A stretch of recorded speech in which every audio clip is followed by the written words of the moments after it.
Wow. I am so blessed to be here today. And I know that you know that wherever the Lord places you, you are blessed too. So everyone say, I'm blessed. Thank you. Now, with the praise that we had from Pastor's wife earlier on, with what Jennifer has said, with what we've heard from Timothy, I feel like it's all been said already. But I'll answer it where I can. So, my name is Michael Edu Lartey-Maurer. Yes, I'm a Ghanaian. But I'm also known as CEO Money Mike. And I specialize in ensuring that people double their wealth in half the time.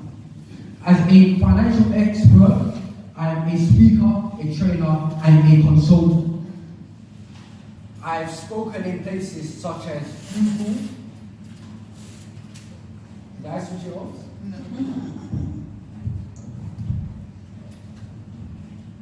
I've spoken in places such as Google, Chelsea Football Stadium. I've been on Faith TV, but really and truly what I do is helping people to improve their finances, and particularly those of the kingdom.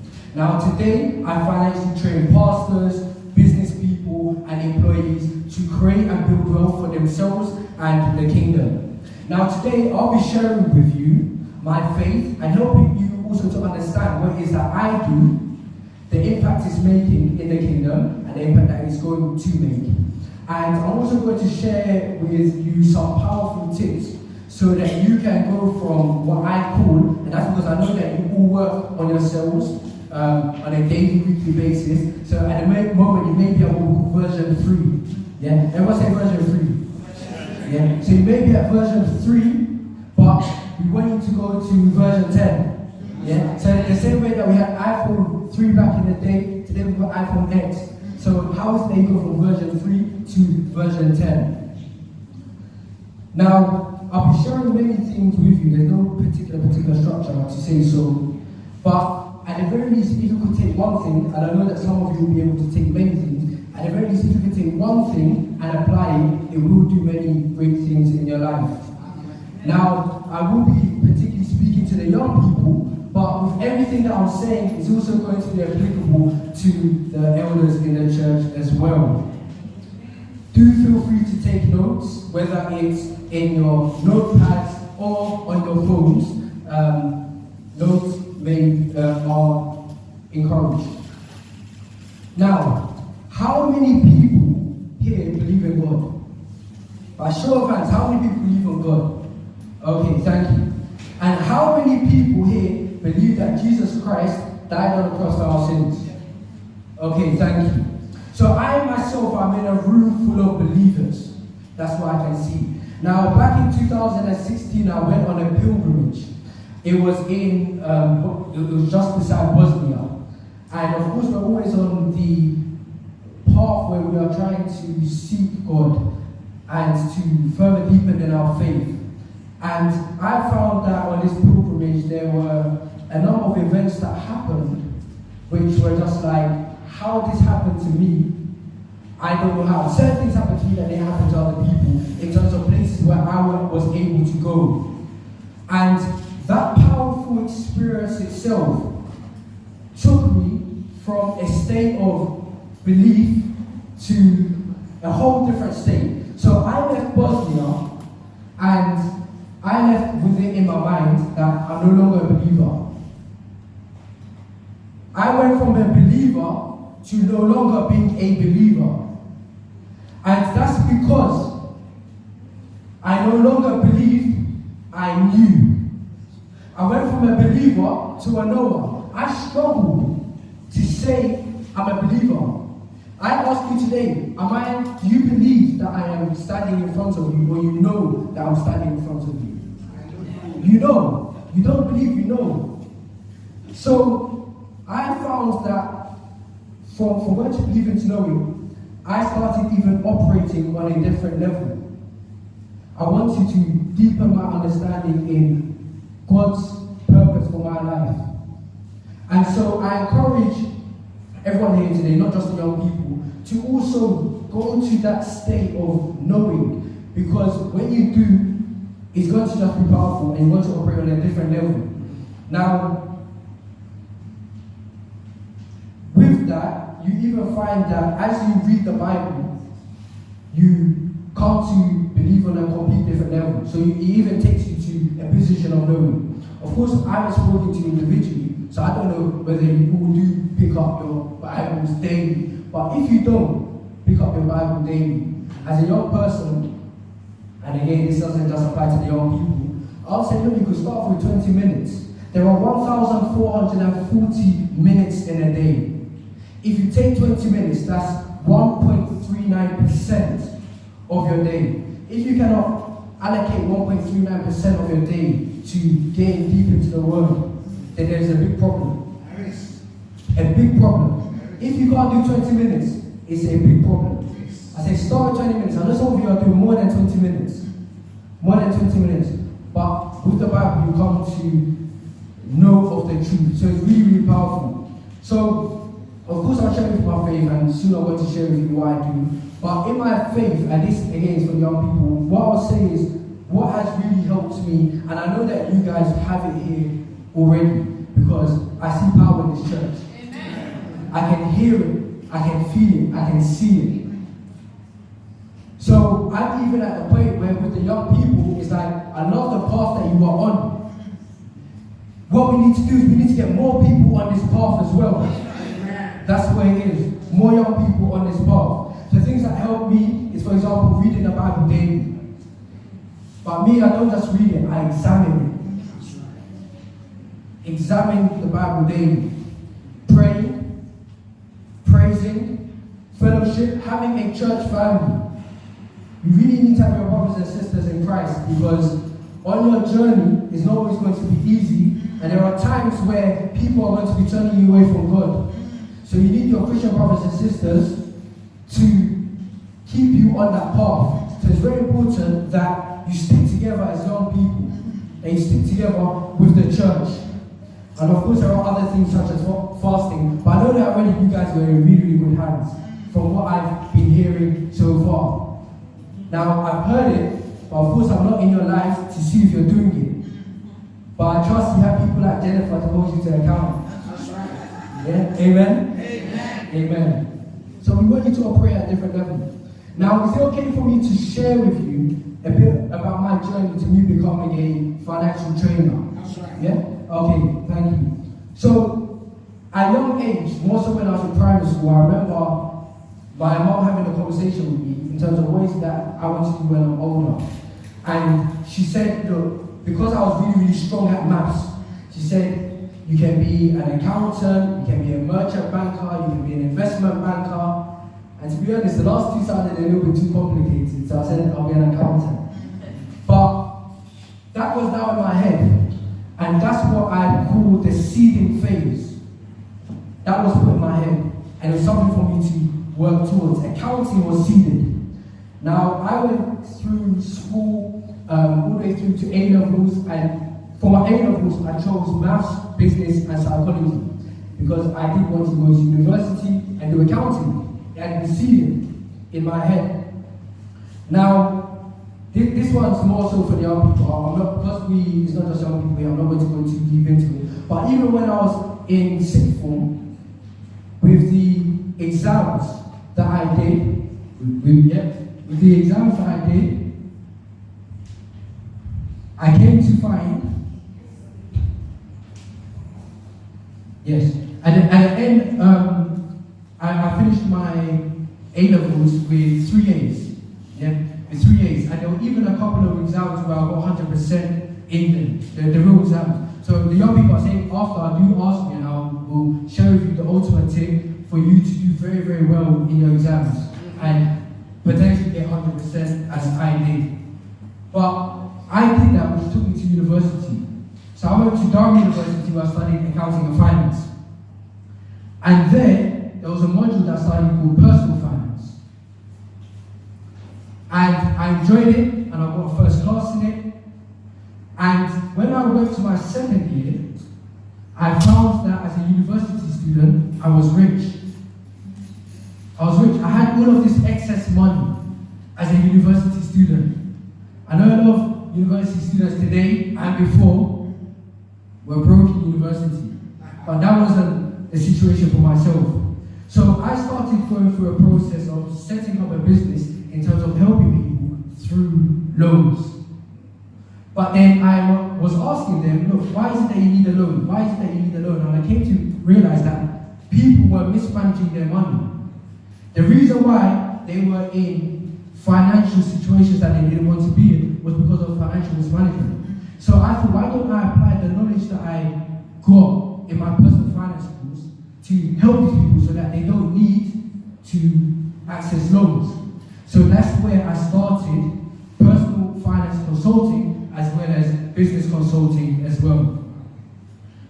Now, I went on in university to finish I worked at the National Audit Office, I worked at PwC, I worked at a National Treasurer for the Young Christian Workers, but I've been in finance for a very long time.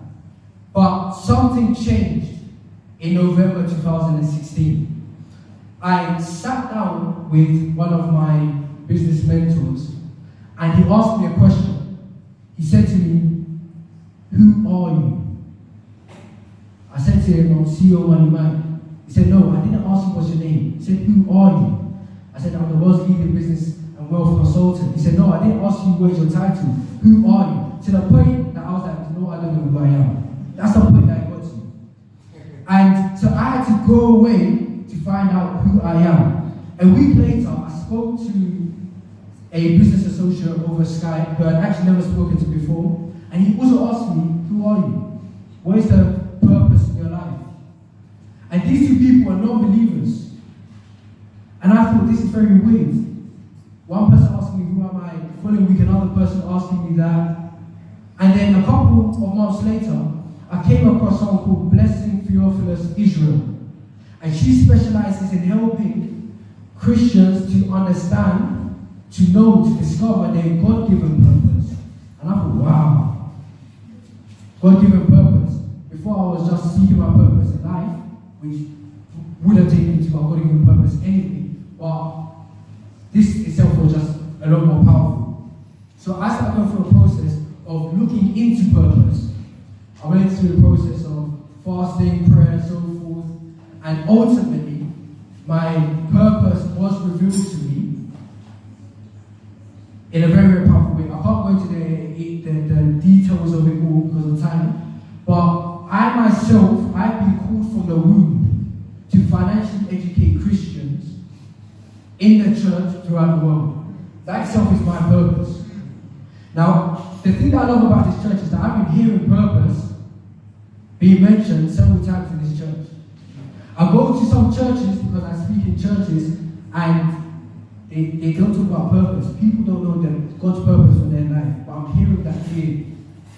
So it's very important that as young people, you come to understand that. Greg, who's one of my business partners, the way that he even goes on to describe it is that if you don't know your purpose in life, you will begin doing something only later on to find out that it's not your purpose, that you're starting something new from the bottom. You will start that new thing. You start building yourself up. Then you come to realize this is what I was created to do. And you will start from the bottom again.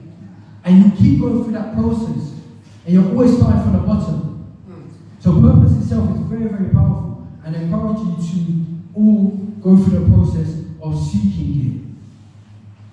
So for me, that itself is my purpose. And it does make a kingdom impact.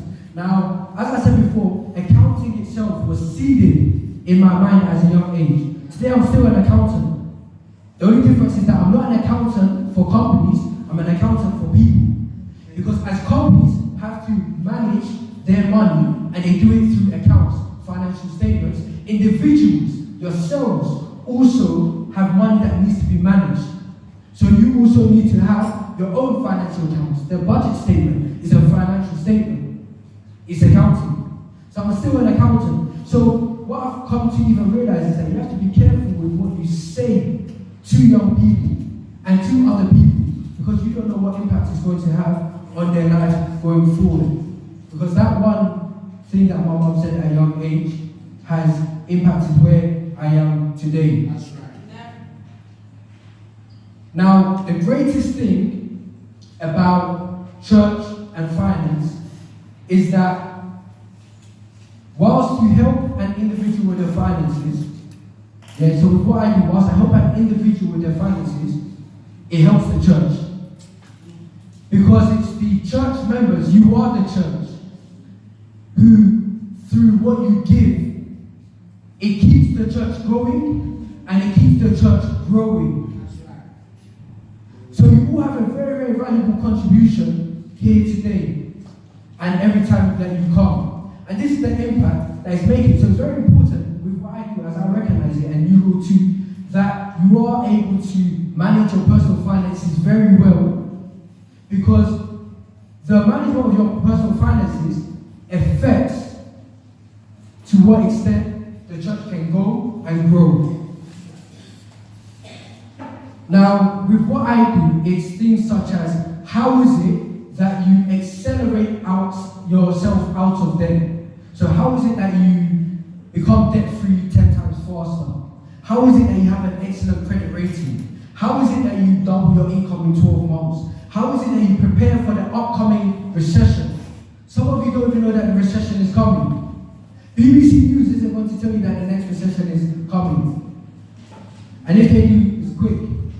If you watch things like CNBC News and you follow financial experts, you will come to hear that the next recession is coming. It's something that you need to prepare for, because people will lose jobs. And when you lose jobs, you can't support the church. Maybe the church has to support you. So you need to understand these things. How to become a professional money manager. These are things which are important. So what I find is that with what I'm doing, my faith impacts my work. Because it's to do with my purpose. Yeah, my faith has impacted what I do. Because before I was just doing financial education for anyone and everyone. Now I'm very careful with who I'm financially educating. Because if you help a bad person to have more money, they will use the money to do more bad things. That's right. If you help a good person, and I'm not saying all Christians are good, but if you help truly good people, truly good Christians, you will see their money impact the kingdom and also help the needy. So it's very important that your faith impacts your work and not that your work impacts your faith. I can see that young people are here today. Some people, they're not here today because they're at work. Their work is more important than fellowship. So their work will impact their faith. It's the wrong way around. So you need to make sure that you are getting it the right way around. Say that again. You have to ensure that it is your faith. You put God first. That it's your faith that impacts everything that you do, including your work. That's right. And not that your work and everything outside of your faith impacts your faith. The faith comes first. That's right. So with what I do, people are financially educated, so they're able to get financial wisdom, knowledge, and skills so that they can have more, so that we can do more. But that itself is me. But the question is, what have you been created to do? What is God's purpose for your life? You need to be able to articulate this. Unless you can articulate it, you don't know it. You know about purpose, but you don't know about God's purpose for your life. If you look in the Bible, God had certain missions for certain people. If you look at it, He said, this is what I want you to do. This is what I want you to do. They knew their purpose. They just wasn't going through life just like that. They asked God, what is your purpose for my life? And they went ahead with it. Now, there's so much that, like I said, today I'm not doing any financial education as such, but there's so much that, like I said, there's so much that I want to go deep on. But I'm going to cover things on the surface area, but feel free to ask me questions later on. Now, just to elaborate on what I was saying about your faith impacting your work, this is how I better articulate it. Salvation, then success. That's right. particularly so for the young people. Some of you who are older, you may be affected by it. But we get to a point in life where we're just chasing the worldly things, money, and we're putting that first before God and why we're here. So it's very important that you prioritize your salvation, and then after that, you go for the success. That's right. Another way that I'll say is faith before funds. That's right. Put your faith before funds. Another way that I'll articulate it is ministry over money. That's right. Ministry over money. It's very important. Now, I use the word salvation. Whose salvation? Your salvation, but not just your salvation, but the salvation of others. Now, as I've seen it in the church newsletter as well, it is here where it says, on this side, to be disciples and make disciples of all nations. And it also says to expand the kingdom of God. So it's not just about us ensuring that we are saved, but how many people through yourself have been saved today? That's right. Are you a disciple? As a disciple, you are a learner, you are a follower. But are you a disciple who is operating at a higher standard, who's actually bringing people to Christ?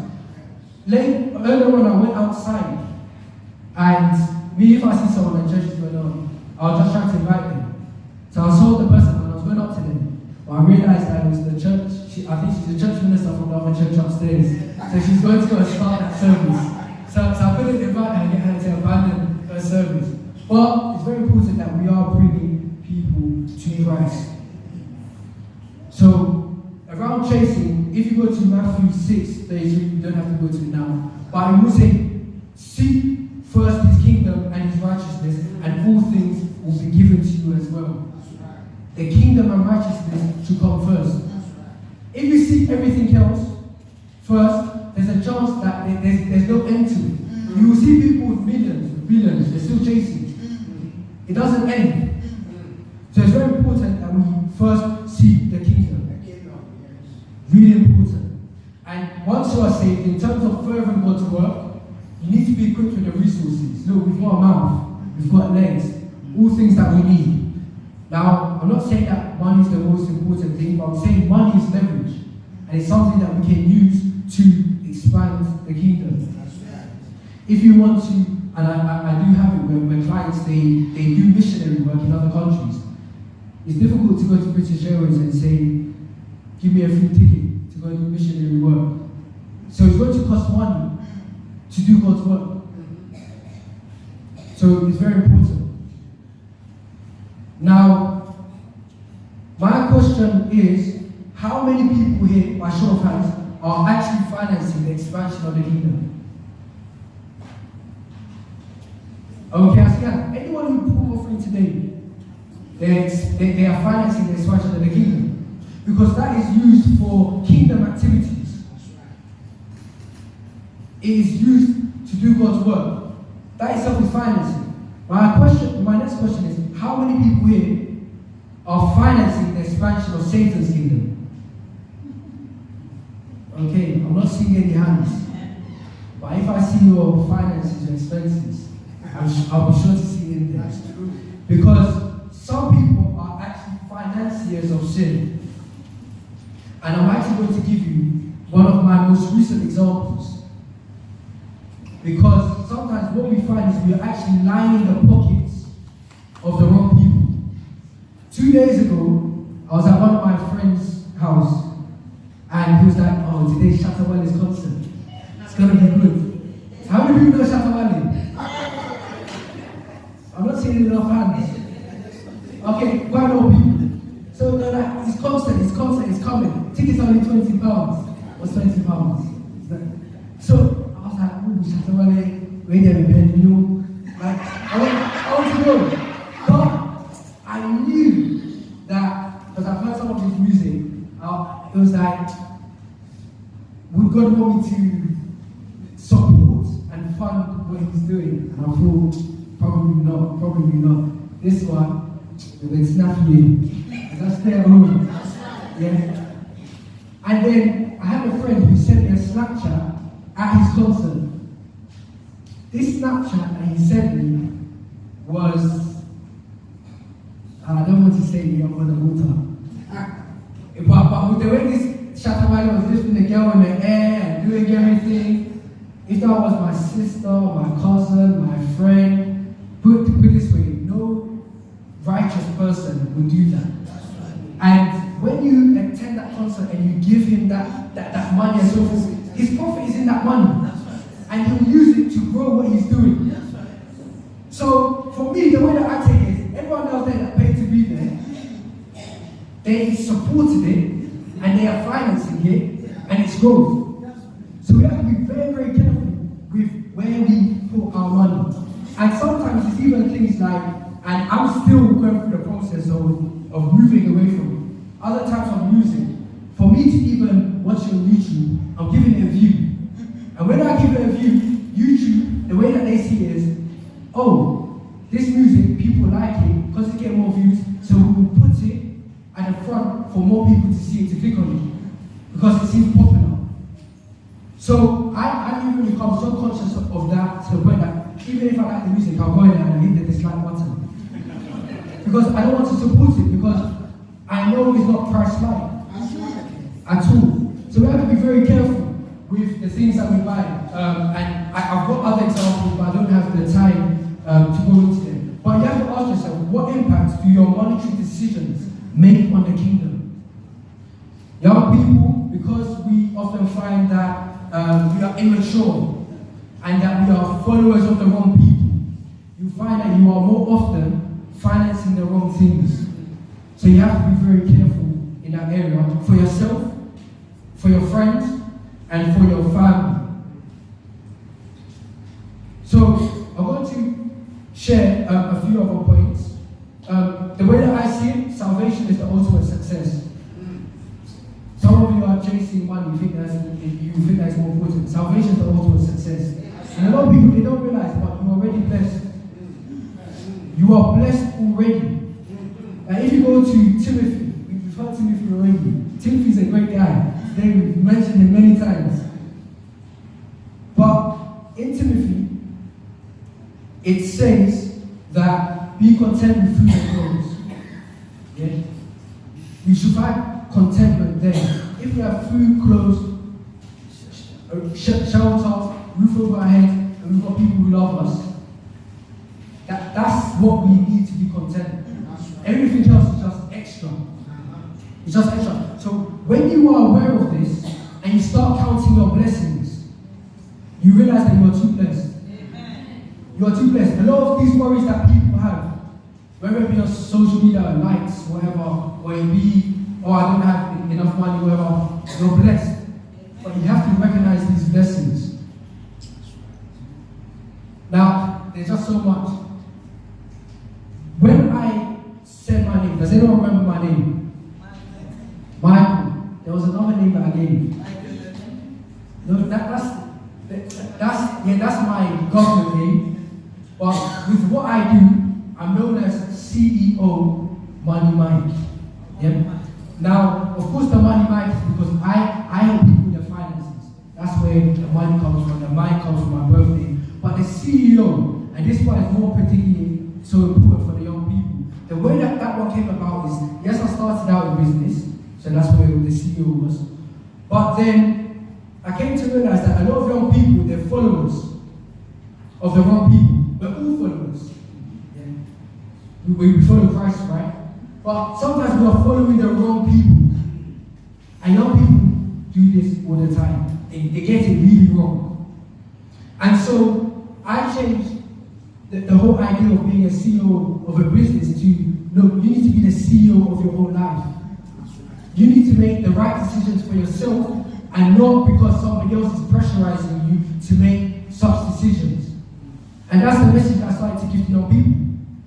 But then, in the club, where I mentioned before, Blessing Fearfulness Israel, one day she said something to me. She said, Money Mike, you need to ask yourself, do you want to be the CEO of your life, or do you want Jesus to be your CEO? And I thought, wow. And I thought, but this is my name, CEO, my name is everywhere. How am I going to change it? And And it was a battle, but I thought about it, and it hit me. I can still be CEO money, but CEO means something different. So today, as I stand here, when I say CEO money, my CEO, as many of you will know, does not stand for Chief Executive Officer, but it stands for Christ Executive Officer. Because it's for Christ, for me to follow him in everything that I do, for me to make him the CEO of my life. So I say that to the young people, make Christ the CEO of your life, and it is he who you follow. So I'll say discover your purpose so that you can live your purpose. Very important. I'll tell you also that success lies in significance. Yeah? For some people, whether you are here today or not, it makes no difference to other people or the kingdom. Because you are living for yourself. You find success lies in significance, and you find that if it's a case where if you are no longer here, many people lose out, then you are significant. If you are not significant, you are insignificant. A lot of people are insignificant because whether you are here or not, it makes no difference. So we need to make sure that whilst we are here, it's making a difference for the kingdom. And young people, you heard it before, as Jennifer said, in Timothy, they were on fire. The young people on fire. So we also need to be on fire as well for God. There is no age to be on fire. Now, I would also say, because there's just so much here, as I mentioned before, with seeding. Remember I said seeding phase when it came to the accounting. What you'll find is that, and I touch on music quite a lot when I speak to young people, because with a lot of the music that we are listening to, there's a lot of negativity in it. And with that negativity, when we are putting it into our minds, it's just deepening and it's just having all sorts of effects that you wouldn't even be thinking that it's happening. And I can even testify to, you can ask me after on how it has even affected me in the past.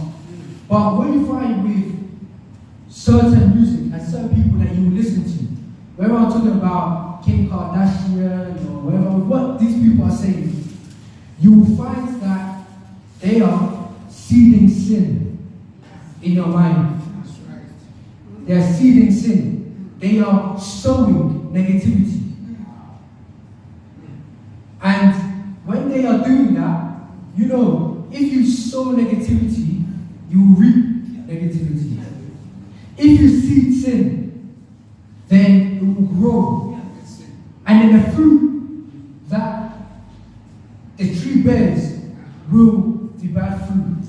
So you have to be very careful with who you are following. So I'll say, look, feel free to revisit who it is that you are watching on TV, who it is that you are following on Instagram, who it is that you are learning from. You might feel like you're just listening to them, but subconsciously you might be learning from them.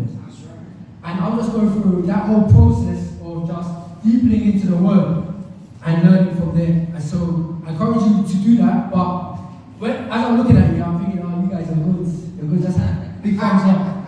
But it's the people out there that also need it as well. So it's very, very important.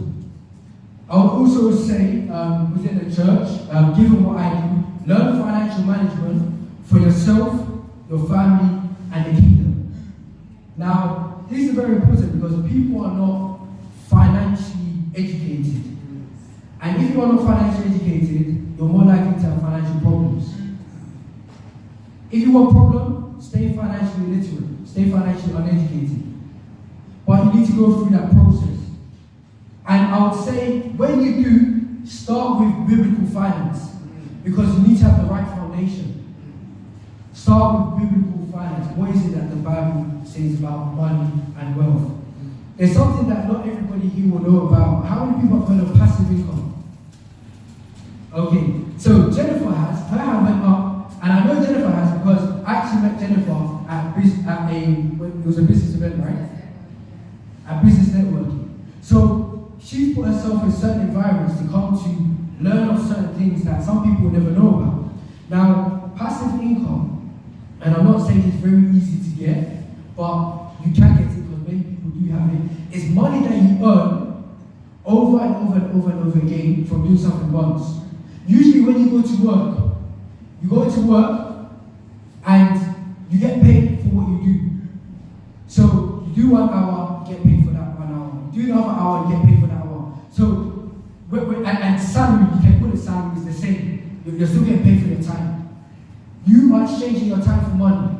When we start talking about passive income, you're not exchanging your time for money. You're doing something once and getting paid over and over again for it, but all you're doing is maintaining that passive income source. So this is why there are a lot of people out there today that working is a choice. If you want working to be a choice, you have to do one of two things. You have to either accumulate a large amount of money, which most people know as a pension, but it takes a long time to build it up, or you have to have passive income sources. So just as an example, and this is just an example, some people have property and they will rent it out and then they can just live off their rental income. But of course you have to have a few properties for that. But when you've got a property, you're not having to spend a lot of time. It's not a job itself, to put it simple. But that's just one example, but there are many, many, many examples of passive income out there. So this is why passive income is really, really powerful for the kingdom, because when you have it, then you now have what we call time freedom, which allows you to upscale the time that you are spending in expanding the kingdom, in understanding God's word. Some people, they'll say, I don't have time to read the Bible. Passive income will give you 24 hours. If you don't sleep, if you take out sleep, then you've got 16 hours. But passive income is something I encourage you all to look into. But I'm not really here to give the financial education itself today. The other thing, and I've heard her name 2 times today, Theresa May, is she's someone who's in a high place. Yeah? She's a leader. Now, young people, we need to become leaders as well in our industries, in our professions. Because as a leader, you are an authority. And as an authority, people are following you.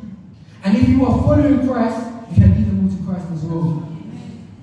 When you're at the bottom, they don't really want to listen to you. It's harder, should I say. So it's very important that if you are very passionate about expanding the kingdom and doing God's work, that with whatever you are doing, you aim to become a leader. We need more Christians up in high places. There is a young guy that I know, his name's called Ruben. He is 17 years of age.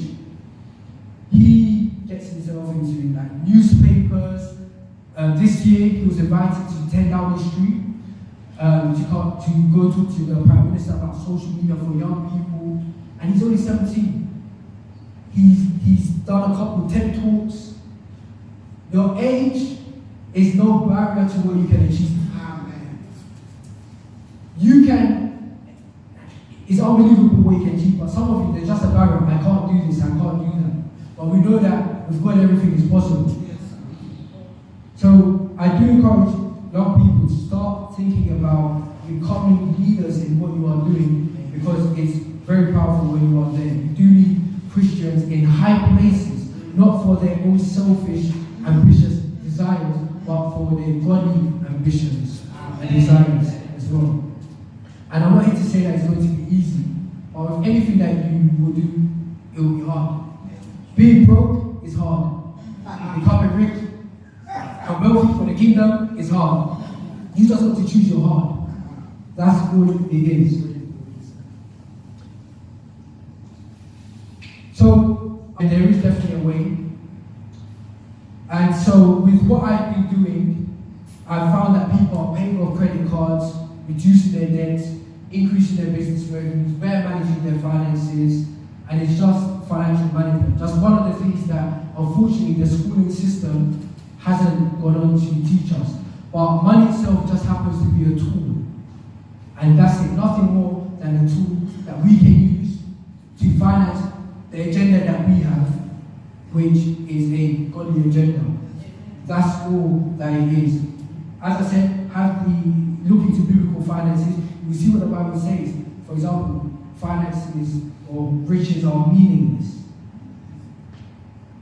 So you do really need to look into it. Now, I'm not sure if anyone has questions. I'll definitely be here at the end. So if you do have any personal questions, you can definitely ask me.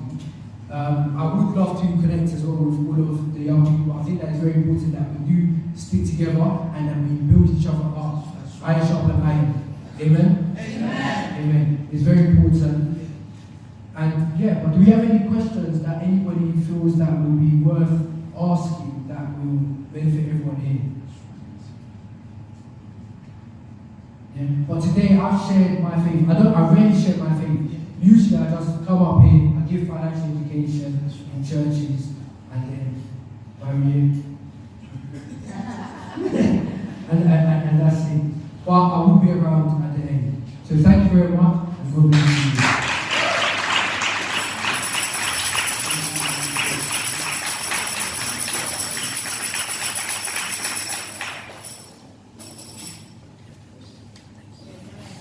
Amen. Come on, put your hands together.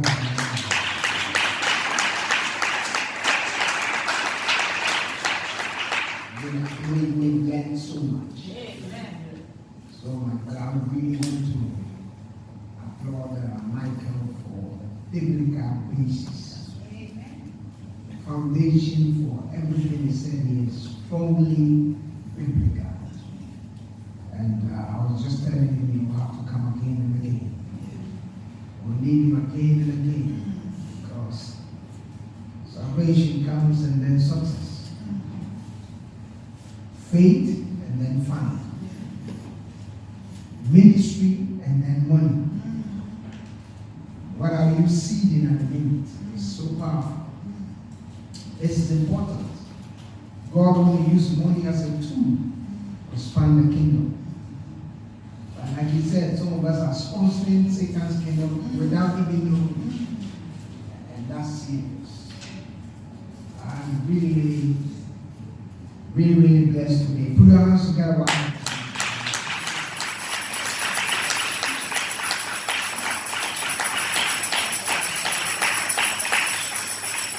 We'll get in touch all with you, and you will be coming regularly because our young people need this. I know that every young man wants to be successful. Every young girl wants to be successful. But if you put the cart in front of the horse, there will be no movement. Put anything before the kingdom, there will be no movement. Kingdom must always be first. And that is a very strong thing that people don't get.